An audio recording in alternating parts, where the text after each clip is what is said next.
vía respiratoria, el aceleramiento de la tos y el aceleramiento mucociliar, ambos se complementan, ¿ya? Ambos aceleramientos están regulados neuralmente, ¿ya? Es decir, si un paciente está severamente comprometido de la conciencia, el aceleramiento mucociliar se altera, se enlentece. Tenemos un sistema de secreción de moco diario que se mueve de adentro hacia afuera hacia las cuerdas vocales. Para eso tenemos células secretoras y células periciliares. Estas secretan la mucina MUC5AC y la mucina MUC5B. Algunas de por sí y otras son de por medio un estímulo. Cuando el moco es normal, es transparente, de buena cantidad y tiene, digamos, una rheología normal, pues el moco se desplaza gracias a los pilis de las células periciliares. Pero ¿qué sucede si el moco ya no es normal? Es espeso, es abundante, o ya no tiene color transparente, sino es de color amarillo verdoso, marrón. Entonces, este moco no va a ser fácilmente movido. También tengan presente, cuidado, de que el aceleramiento mucociliar no es 100% efectivo. De ahí que nosotros, los profesionales de salud, sabemos de que los mineros tienen que usar mascarilla industrial, porque los metales en polvo, aceleramiento mucociliar no los mueve totalmente, sino que estos metales en polvo se incrustan, se adhieren, se pegan a la mucosa bronquial y no es fácilmente movible. No, entonces, este aceleramiento mucociliar no es 100% efectivo. Eso tengo lo que tienen también, ¿ya?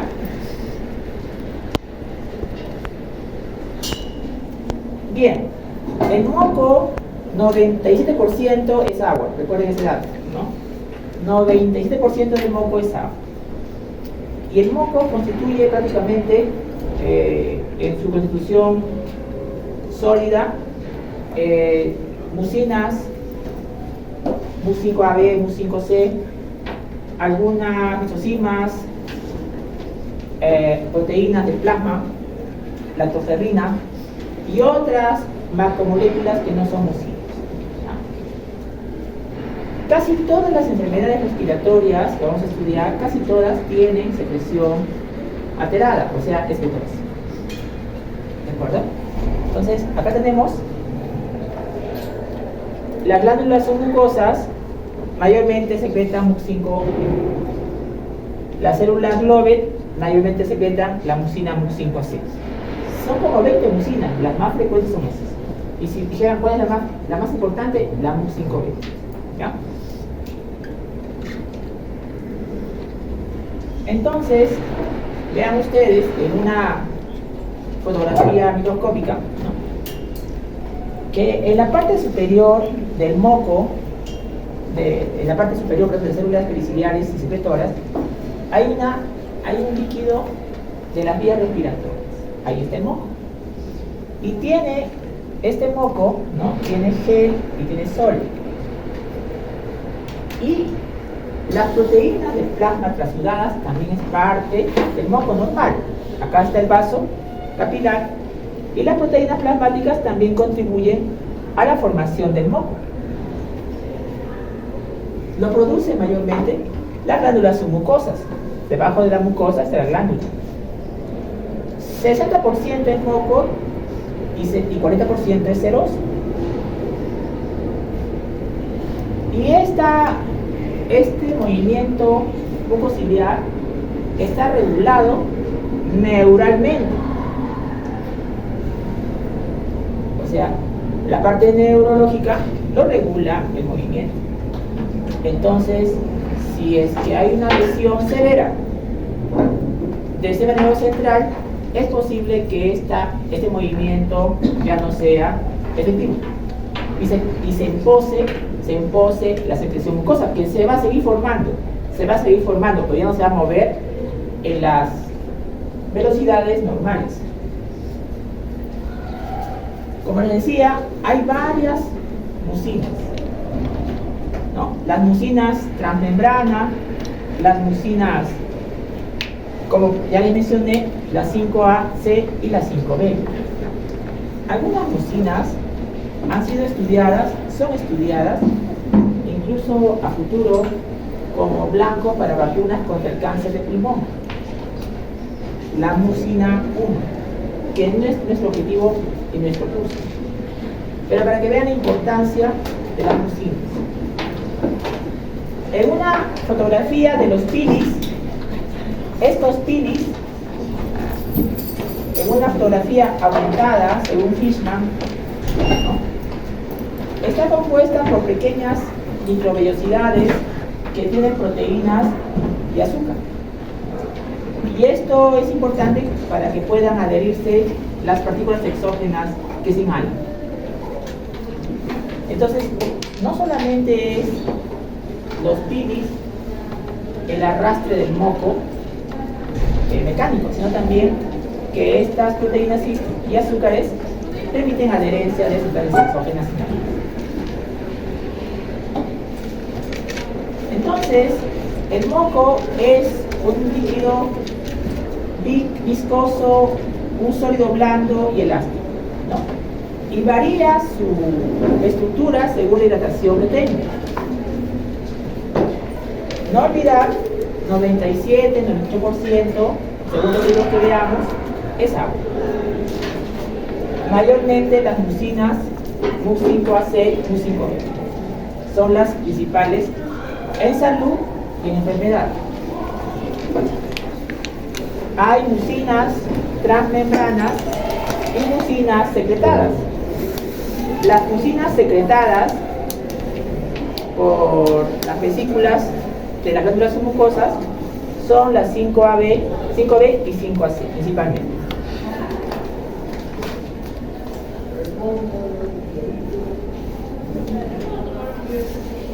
Y no solamente hay moco, como ustedes saben, a nivel del tracto respiratorio, también hay en otras estructuras de nuestro cuerpo, por ejemplo, en las mujeres a nivel del cuello uterino, a nivel de los intestinos, delgado, estómago, esófago, y a nivel de la boca.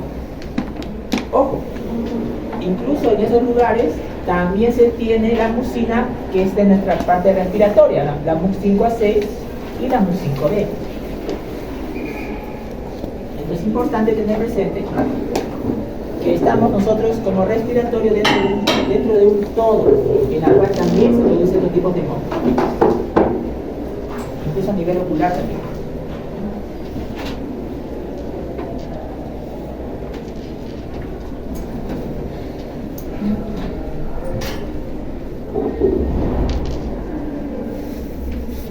Ahora bien, el moco, la mucina, cuando es normal, esa estructura es longitudinal y entre ellas hay cierta uniformidad, ¿no? O sea, su estructura es longitudinal y es regular.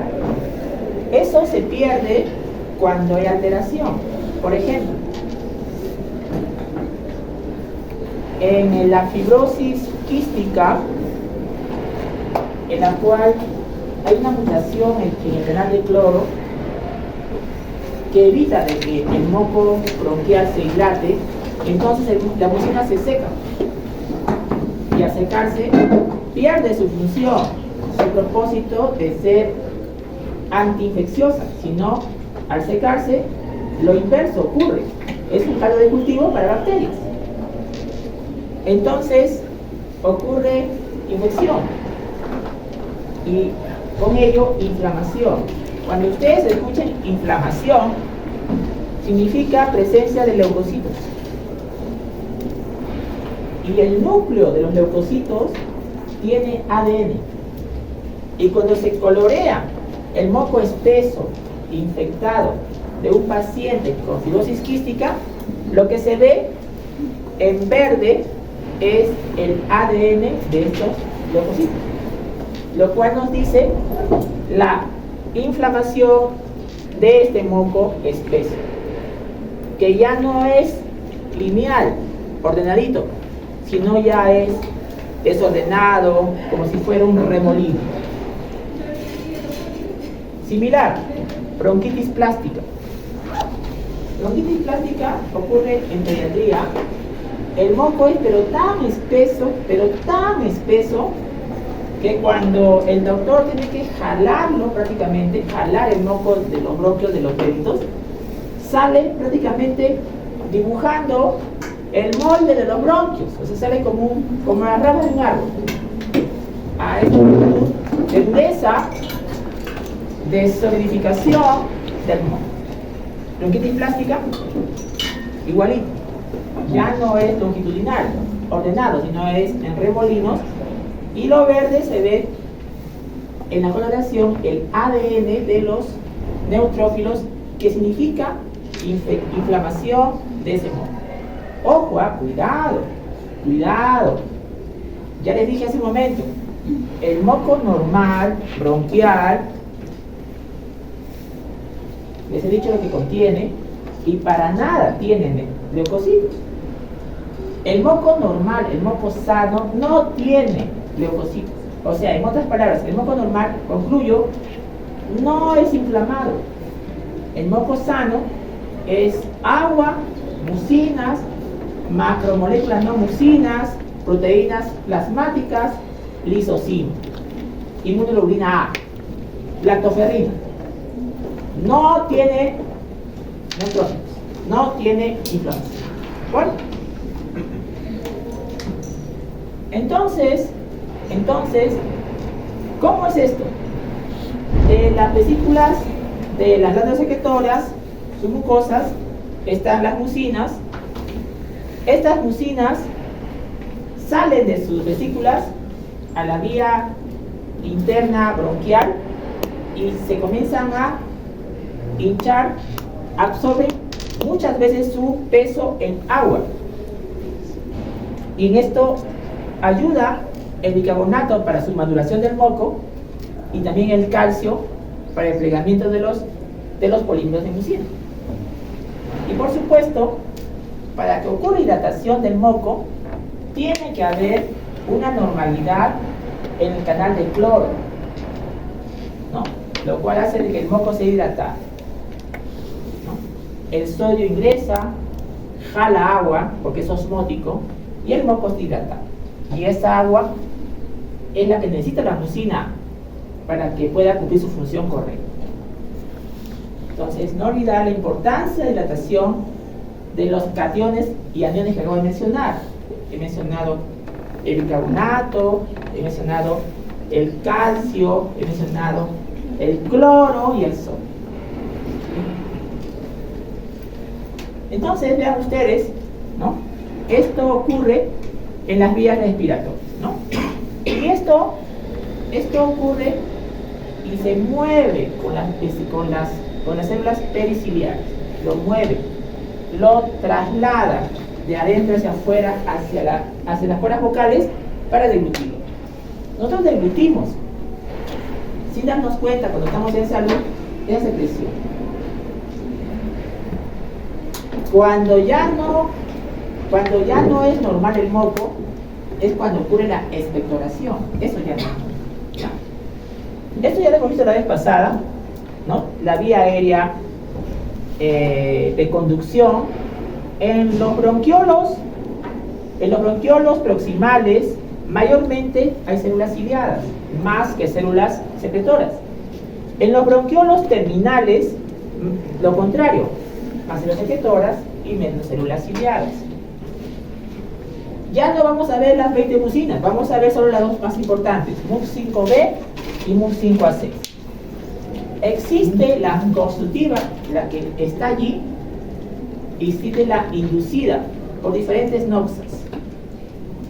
2/3 está en la superficie y 1/3 está a nivel de la glándula.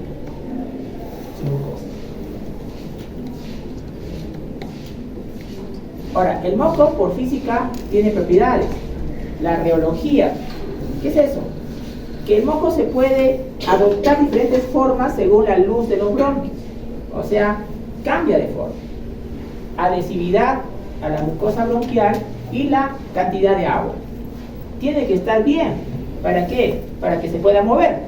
Si esto se altera, entonces el moco se pega, se acumula, ¿no? Y todo lo que puede pasar si eso ocurriera, ¿no? Las células periciliares tienen esas funciones de mover el moco. Estas células periciliares, con sus estructuras morfológicas, hacen posible que el moco sea movido en un arrastre sincronizado, ¿no? Eliminando las sustancias tóxicas de la vía inhaladas. Esta mucosa bronquial se regenera. Hay células totipotenciales o stem cell que permiten la regeneración de la mucosa bronquial ante noxas injuriantes. O sea, tiene capacidad de regeneración la mucosa bronquial. Todas estas vías fisiopatológicas pueden hacer de que ocurra mayor cantidad de mucina MUC5AC inducibles. Son muchas vías: inflamatorias, infecciosas, alérgicas, etc. O sea, por muchas vías puede haber un aumento de la mucina MUC5AC. Algunas de ellas, de repente, en estos 3 años que están en la carrera ya lo pueden reconocer.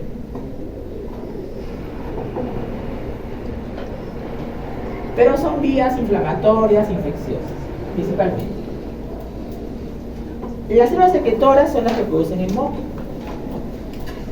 Esto tiene que ver con las proteínas G y algunos segundos mensajeros.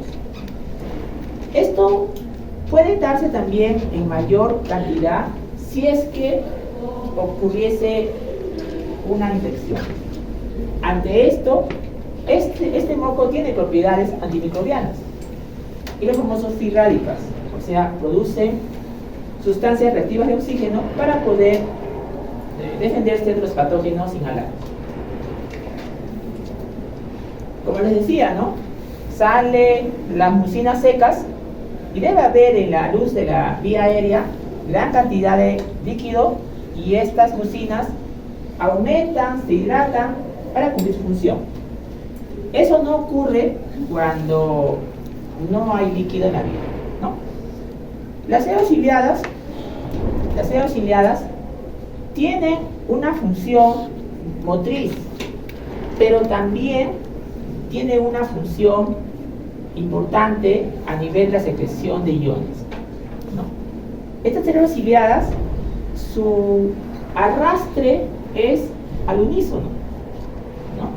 Y lo hacen más o menos a 1 milímetro por minuto, aproximadamente, ¿no?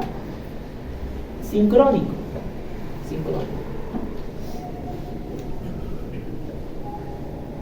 Se debe esto a los cilios. Ustedes ya habrán visto en histología, ¿no? Las dupletas 9+1, ¿no? Estas dupletas tienen algunos brazos internos y externos, lo cual les permite con ATP moverse. Cuando hay mutaciones en estos brazos, existen problemas de los cilios inmóviles. Eso vamos a ver acá un momento. Como les decía, en conclusión, las células ciliadas principalmente tienen 2 funciones: motriz y la otra función tan importante que es el transporte iónico. Incluso es tan importante como la función motriz, ¿no? Ahí está el canal de sodio epitelial y el CFTR, ¿no? El CFTR. Importante estos canales para poder dar hidratación a la vía aérea. El canal de sodio epitelial, ¿no? Inhibe, y el CFTR activa ATP celulares para ajustar la hidratación superficial de la vía. Entonces, no olvidar las 2 funciones de las células periciliares. Las glándulas submucosas son las que producen moco, mucinas, y estas glándulas submucosas pueden aumentar en tamaño, hipertrofia ya vamos a ver más adelante, o pueden ser hiperplásicas, ¿no? Según la noxa que injuria. Mayormente las glándulas submucosas secretan la MUC5B y las células GLOBE mayormente la mucina MUC5AC. Muy bien, este es un resumen de la primera parte. ¿Para qué sirve el aclaramiento mucociliar? Para mover el moco que se forma, ¿no? Y regula los iones que tienen que ver con este metabolismo. Es importante el aclaramiento mucociliar porque nos permite eliminar las sustancias noxas inhaladas, ¿no?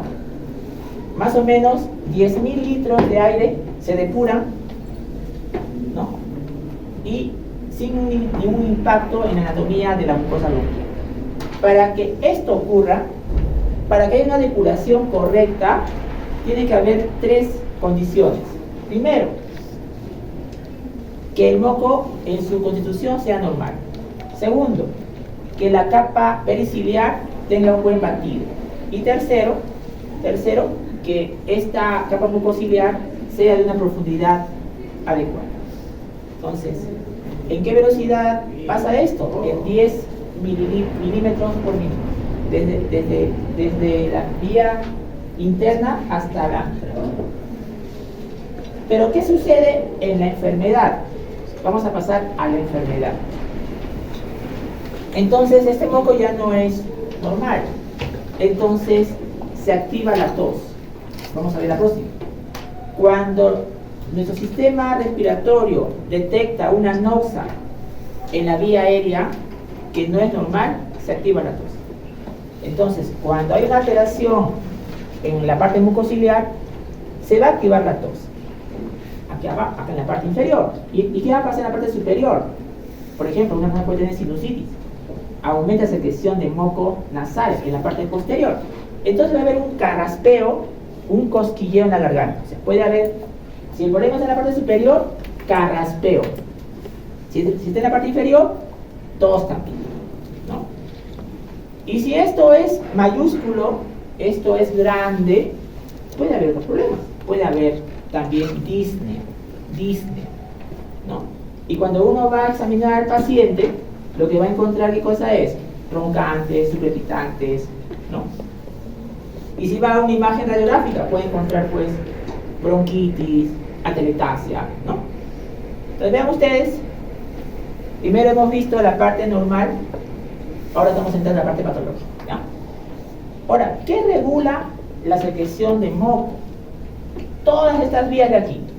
Uy, son un montón. No alcanza tiempo para ver una por una. Al menos tres, ¿ya? Al menos tres, que afectan a las glándulas submucosas, que ya hemos dicho que mayormente producen MUC5B, ¿no? Debajo de la mucosa. ¿Y qué vías podrían generar mayor cantidad de secreción de moco? La beta-adrenoceptor, la vía colinérgica y la vía taquiquininérgica, ¿no? Interesante, ¿no? Esas vías pueden generar mayor secreción de moco, como ven acá. ¿Bueno? Y esas dianas se van a adaptar a cada enfermedad que vamos a estudiar, cada síndrome. Esto es importante, ¿no? El moco del asma bronquial. ¿El asmático tiene alergia? Claro que sí. Y la alergia es inflamación. Y en el asmático mayormente es eosinófilo. Ustedes saben que ven un leucocito, ¿no? Leucocito neutrófilo, eosinófilo, monocito, macrófago, linfocito, monocito. En el asmático, el leucocito que domina es el eosinófilo. Y este eosinófilo inflama el moco. Y este moco se hace tan espeso, a veces, cuando no hay tratamiento adecuado, que forma unos tapones que le llaman cristales de Charcot-Leyden, cristales de Leyden. ¿Qué es eso? Son moldes de eosinófilos.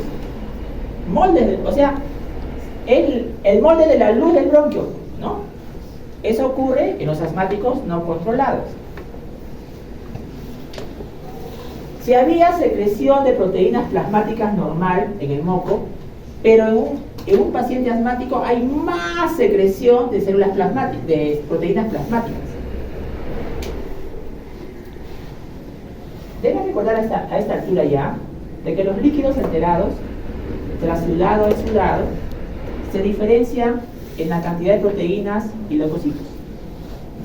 Es exudado mientras más leucocitos y más proteínas tengo. Y es trasudado mientras menos leucocitos y menos proteínas tenga. En un asmático hay gran cantidad de eosinófilos y hay gran cantidad de proteínas. Entonces, ¿qué sería? Exudado. Exudado. ¿De acuerdo? Es importante este dato porque normalmente no debe haber eso. No debe haber. ¿Ya? Y vean ustedes, el asmático alergénicos puede ser un alimento, puede ser un medicamento, y comienza a activarse la inflamación. Y hay exudado plasmático, ya mencionábamos qué cosa es exudado plasmático. Y aumentan las mucinas, ¿no? Las mucinas que hemos estudiado, ¿no? Sobre todo la mucina MUC5B y MUC5AC, ¿no? Y las células Globen, MUC5AC, ¿no?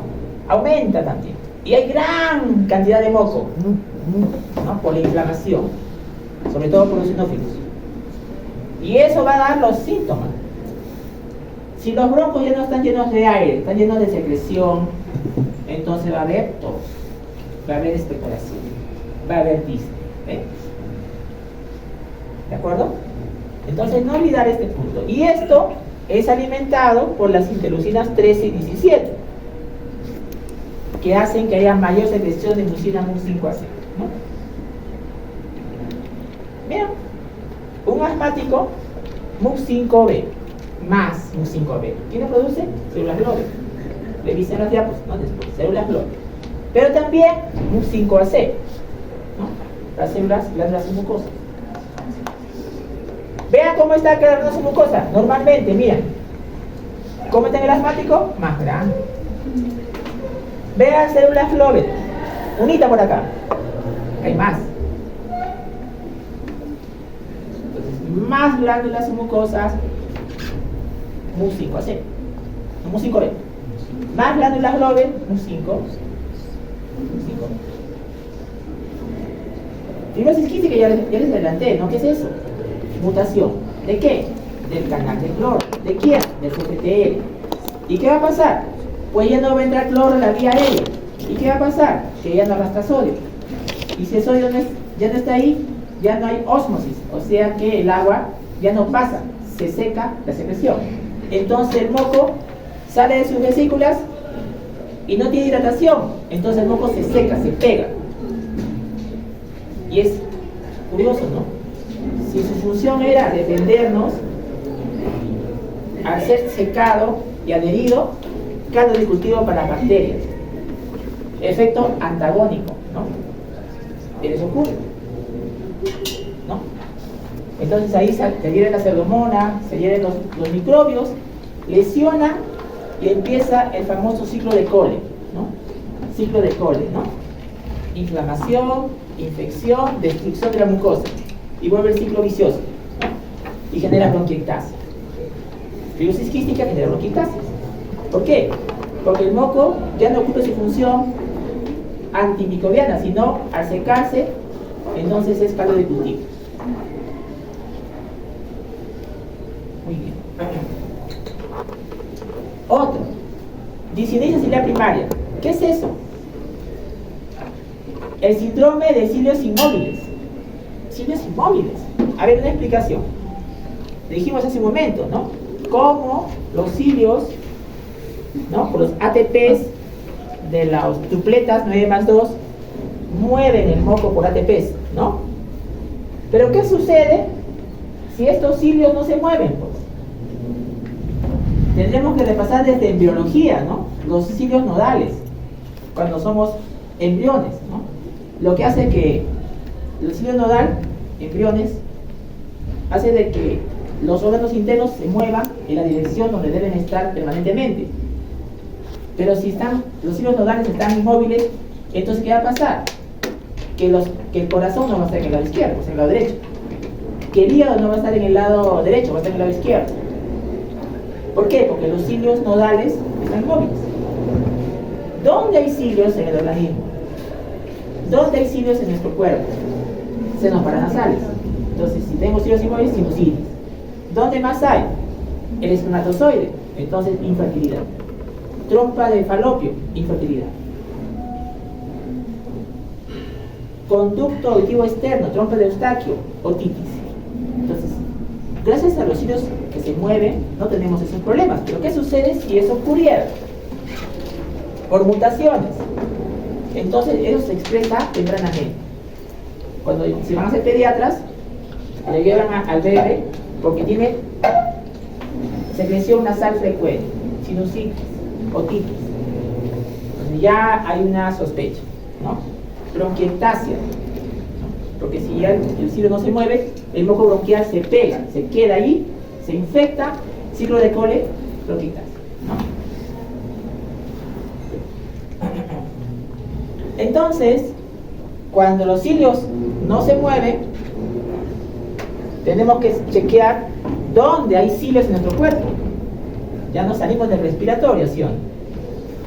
Otitis, sinusitis, infertilidad, y sus cilios nodales, dextrocardia, o sea, el corazón en el lado derecho, hígado en el lado izquierdo, ¿no?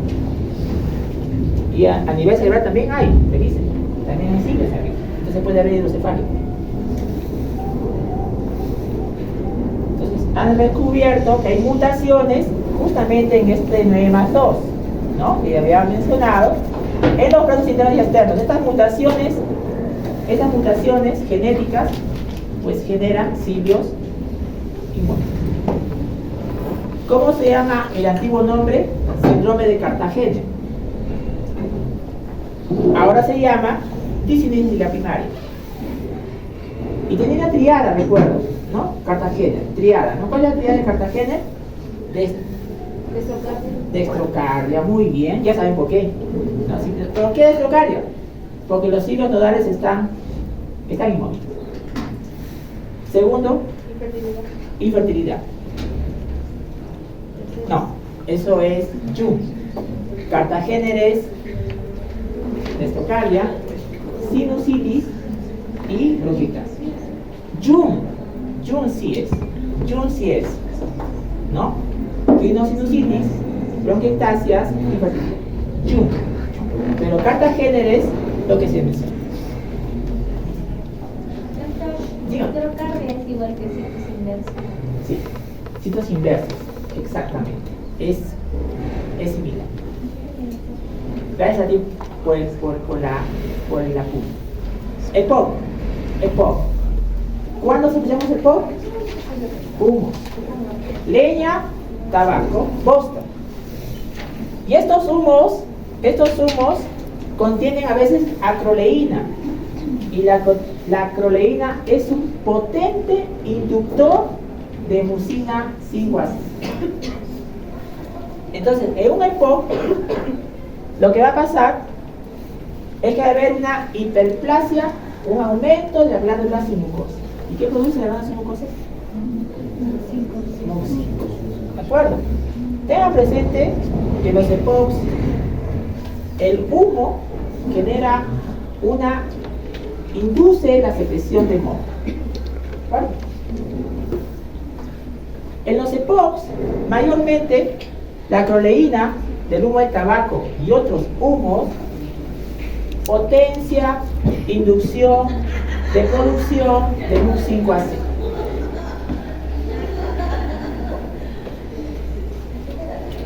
Una palabra sobre la enfermedad pulmonar intersticial, la famosa fibrosis pulmonar. Una palabra, fibrosis pulmonar puede ser por mutación de la MUC5B.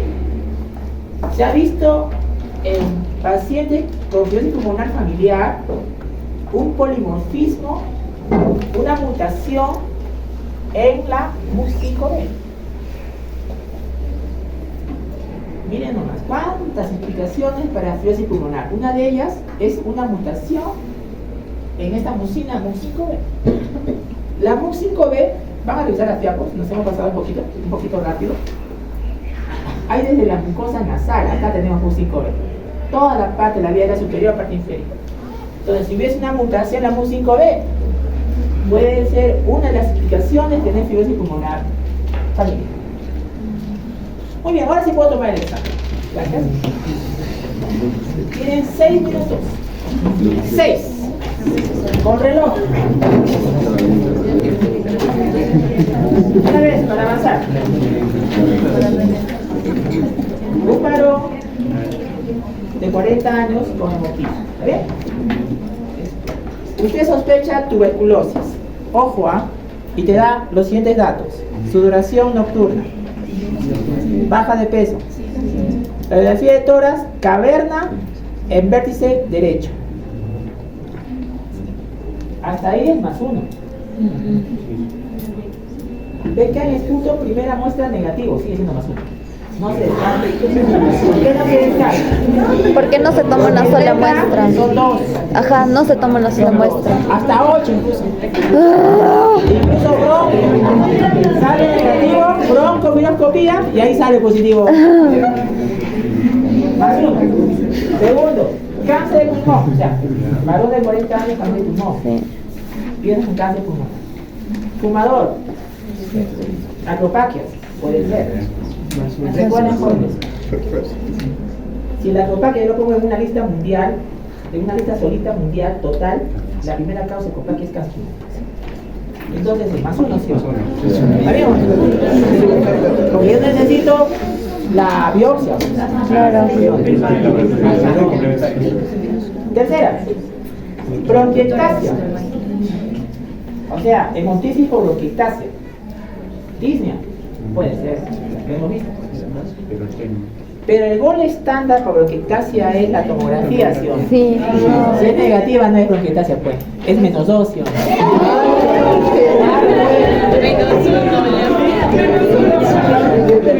Porque ya no puedo, pues, gracias.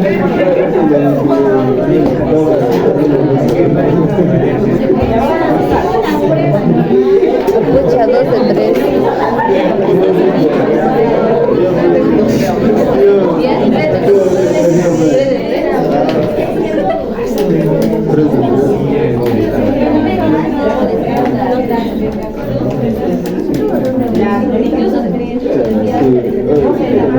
Algo muy importante.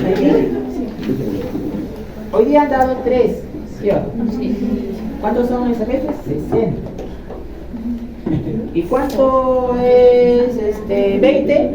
Pues 60 acertadas, ¿sí o no? Es regla de 3. 60 es a 20. 20.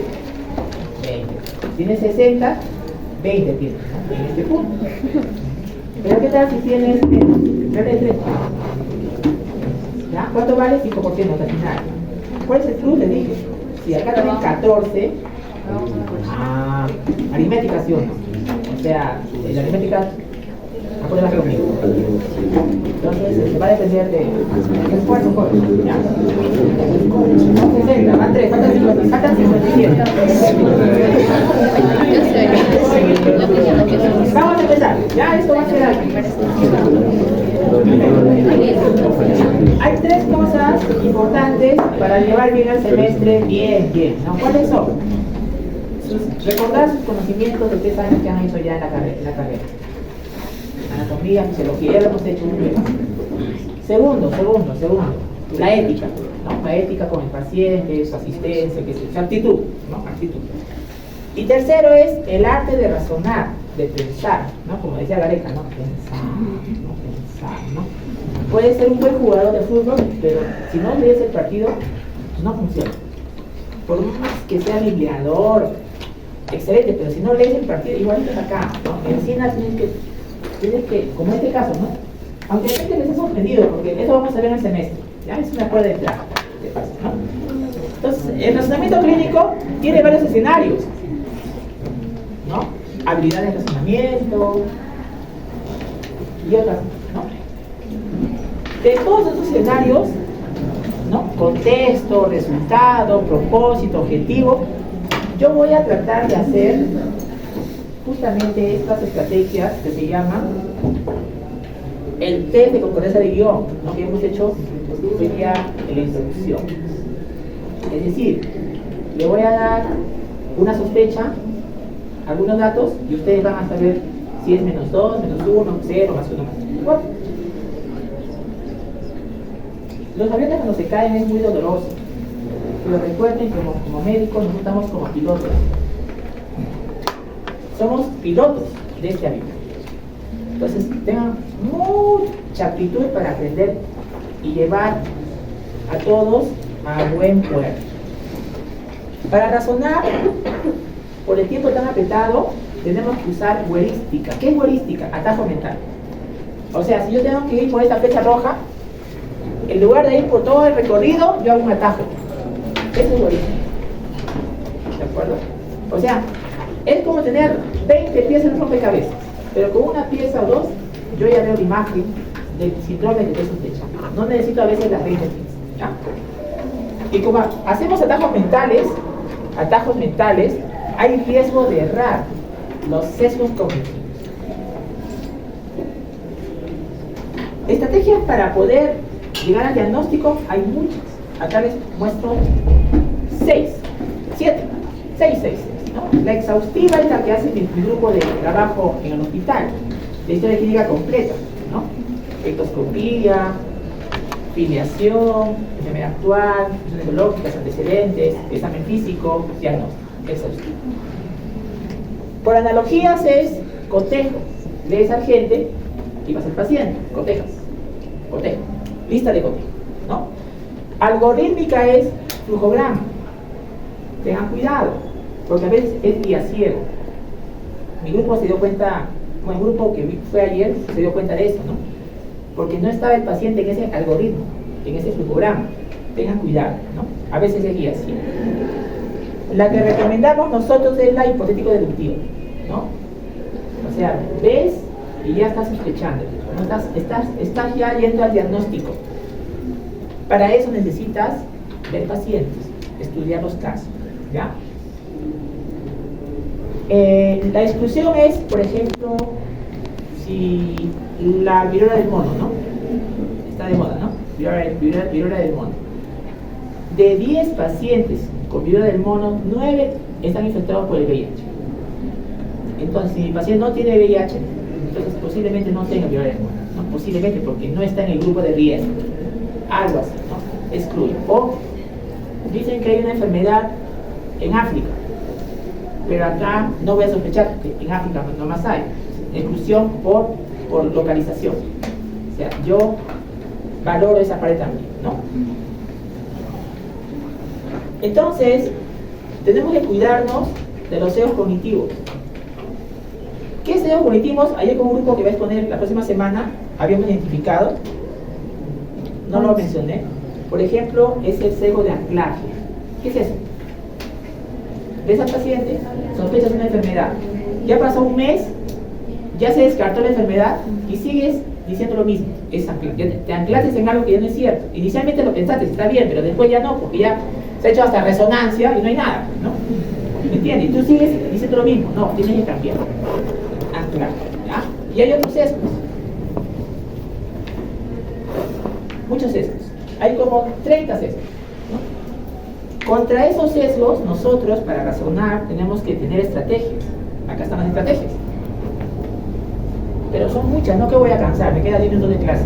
Una, dos, tres estrategias para evitar los sesgos. Primera estrategia, simulación. Hemos ido con el grupo de práctica a la simulación, a ver el crepitante, escuchar crepitante, roncante, sibilante. La simulación evita también accidentes aéreos. Segundo, metacognición.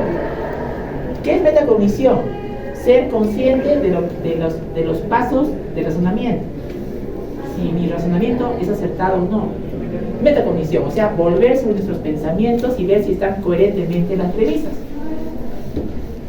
Y lo tercero es herramientas para poder mejorar la memoria. Las calculadoras, ¿no? Las calculadoras, los scores, ayer con el grupo estábamos viendo el score de Bartel, el score Sarcey, el score de QSOFA, ¿no? Son ayudas a la memoria. Yo sé, nadie niega la memoria prodigiosa de los centros de medicina, pero estos son ayuda a memoria, te da precisión, busque precisión.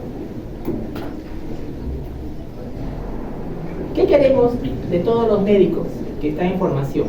Queremos que sean expertos. Para que sean expertos, tiene que haber 10.000 horas de práctica deliberada. ¿Qué es eso? Es una repetición motivada altamente con retroalimentación específica permanente. 10.000 horas para que seas experto. ¿Quieres ser un buen oftalmólogo? 10.000 horas. ¿Quieres ser un buen cirujano cardiovascular? 10.000 horas. Entonces, Kleiderman, esta señorita americana, un doble, triple salto mortal, 10.000 horas, ¿no? ¿Quieres hacer esto? Pues 10.000 horas. Cuando era el profesor, cuando era interno, para mí brillante, ¿no?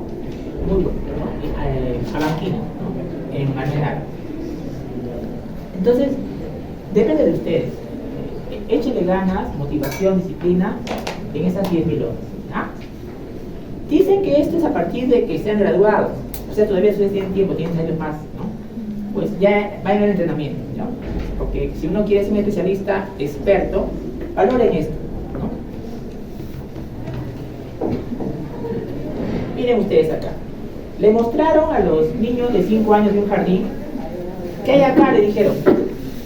¿Y saben qué son los niñitos? De 5 añitos, 4 añitos. Delfines, delfines. Acá son delfines, mira. 1, 2, 3, 4, 5, 6, 7, 8, 9 delfines. Yo también he visto delfines. Pero demostraron a los ginecólogos, ¿no? Y ellos vieron otra cosa, no vieron una página. Entonces, ¿a qué va este concepto? Cuando nosotros queremos un diagnóstico, tenemos dos posibilidades de llegar: intuitivo o analítico. Intuitivo es, como por ejemplo yo tengo a mis compañeros todavía de la promoción del colegio, hace pues 40 años por lo menos, yo los conozco. Si por esa puerta entra, ¿no? Ustedes no lo conocen, pero yo sí lo conozco, ¿me entiendes? Entonces yo, hola, ¿qué tal Juan Pérez? Me puedo decir, ¿sí o no? Algo así es intuitivo. O sea, ha habido una exposición previa. Ustedes están empezando semiología, ustedes más van a ser analíticos, van a estudiar, ¿no? Agentes, Furos, Massey, Llanos, up to date. Pero los que tenemos ciertos años en la carrera, intuitivamente lo vamos a ver. Y eso no es para que se sientan mal, jóvenes, ustedes van a llegar por ese proceso. Entonces, ustedes van a ver delfines, ¿no? Yo voy a ver una pareja también ahí, ¿no? Porque es algo que ya en formación nos hemos expuesto. Otra forma, miren. Si yo no les mostraba este objeto de acá, ¿ustedes podrían adivinar que esta es una parte de la vaca? Posiblemente no. Intuitivo. Pero si yo les mostraba toda la imagen, esto pertenece a la vaca, ¿no? Algo así. O sea, si tienes un síndrome, nosotros vemos al paciente, escuchamos, examinamos, llegamos al diagnóstico sindrómico, sin mucha dificultad. Y luego ustedes van sumando las piezas. Pero quisiera yo a futuro que ustedes sea intuitivo su diagnóstico aquí. Es inconsciente. Inconsciente, es innato. O sea, es parte de nosotros los seres humanos. Podemos ser intuitivos. Deberíamos ser intuitivos. Es rápido y ahorra recursos. Si hacemos una buena historia, un examen físico, de repente no le pedimos una tomografía al paciente, tenemos el diagnóstico ya. Pero si no hacemos eso, vamos a hacer intenso uso de recursos. Los dos son buenos. Sistema 1 intuitivo, sistema 2 analítico. Vean ustedes que el analítico se apoya en el criterio deductivo. Todos los médicos usamos las dos. En general, los estudiantes de medicina como ustedes usan más este. Un poco más avanzados en la carrera, usamos más este. Pero no quiere decir que nosotros usemos este, usamos los dos. No olviden eso, ¿ya? No olviden que pueden plantear un diagnóstico. ¿Sí? A mi grupo también les pedí, ¿no? Que reconozcan cuando estamos entrenando en la parte práctica cuáles son las estrategias que estamos usando. Y acá les planteé algunas, ¿no? Si escuchas cascos, piensa en caballo. ¿Qué es esto? Que es un resfrío, ¿no? Un resfrío, pues es viral principalmente, ¿no? De 10 resfríos, 7 son virales. ¿Está bien? No voy a pensar, pues, si tú pasas resfriado, no voy a pensar, pues, en Hanta, ¿no? Algo que no hay acá. En Chile ha habido un poco, en Asia hay, ¿no? Y otras más. La última, se me va el tiempo, es importante. Lo que es contexto y lo que es síntoma principal, ¿no? Es importante este punto, no lo olviden. ¿Por qué el paciente viene con nosotros?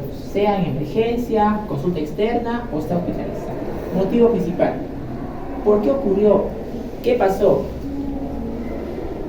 Identifiquen, reconozcan el síntoma principal. Lo vamos a ver acá, ¿no? Más adelante, ¿no? Tos, exploración, disney, muchísimo, vómica, cianosis.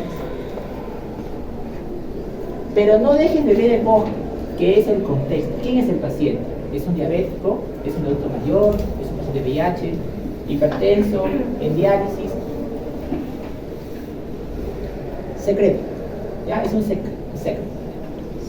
Siempre tengan presente ese punto. No se despeguen, no pierdan la atención del síntoma principal del paciente.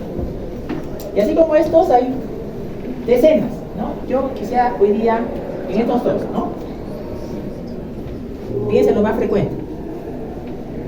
Y ve el árbol, o sea, ve el respiratorio, pero no dejen de ver la integridad del paciente. ¿Quién es el paciente? ¿Ah? Muy bien. Bueno, creo que esta introducción era importante. Pienso que era importante. Que lo sepan. La próxima semana